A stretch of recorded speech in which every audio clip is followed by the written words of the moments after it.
Alors, si vous aussi vous avez conscience des bienfaits de la méditation, mais que pourtant vous ne trouvez pas la discipline, la motivation de méditer au quotidien, parce que par exemple vous n'avez pas envie de vous réveiller plus tôt pour aller vous poser sans rien faire avant d'aller au boulot, ou en revenant du boulot vous êtes fatigué et c'est plus facile d'allumer la télé que de se dire je vais me poser et je vais m'accorder 20 minutes de méditation, eh bien j'ai envie de vous dire bienvenue dans le club. Et j'ai réfléchi parce que moi-même j'ai vraiment envie que la méditation fasse partie de mon quotidien et j'ai trouvé des solutions. Méditer, en fait, c'est quoi? Méditer, c'est se concentrer sur une seule chose de manière à ce que notre mental, toutes les pensées parasites, on ne leur accorde plus de l'importance parce que notre concentration est dirigée vers une seule chose. Je me suis dit, ok, vu que quand je suis fatiguée, quand je ne suis pas au top de ma forme et que la méditation pourrait m'être utile, je ne trouve pas la motivation de me dire « Ok, je vais aller m'asseoir et me concentrer sur ma respiration ». Non, ça ne me motive pas. Eh bien alors, il faut que je trouve une solution pour que ma concentration, elle soit dirigée vers quelque chose qui me parle, qui me tienne à cœur, qui m'amuse et qui m'excite et qui me donne envie de passer à l'action justement. À l'action de se concentrer sur une seule chose. Alors, je vais vous donner 3 exemples de méditation que je pratique en action. Mais évidemment, c'est vraiment personnel à moi qui je suis et à ce que j'aime faire. Et puis, ce sera à vous de voir ce qui vous parle et de l'adapter en fonction.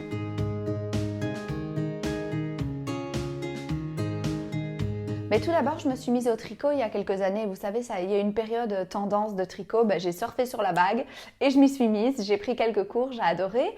Et quand je tricote, en fait, ça demande de la concentration parce que parfois, on doit faire une maille en droit, maille envers, maille en droit, maille envers. Et si on se laisse prendre par nos pensées, si on n'est pas concentré uniquement sur le tricot, eh bien alors, on se retrouve à faire que des mailles en droit et finalement, on doit faire marche arrière et tout recommencer. C'est une activité qui demande vraiment de la concentration et d'être dans l'instant présent.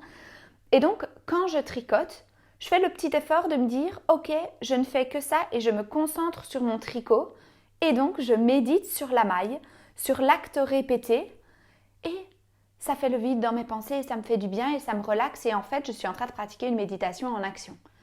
Une autre façon pour moi de méditer, c'est que j'adore aller faire des balades dans la nature. Là, actuellement, je vis dans un appartement au 2e étage, j'ai pas de jardin et je ressens vraiment le besoin de me reconnecter souvent à la nature, donc je vais souvent faire des balades.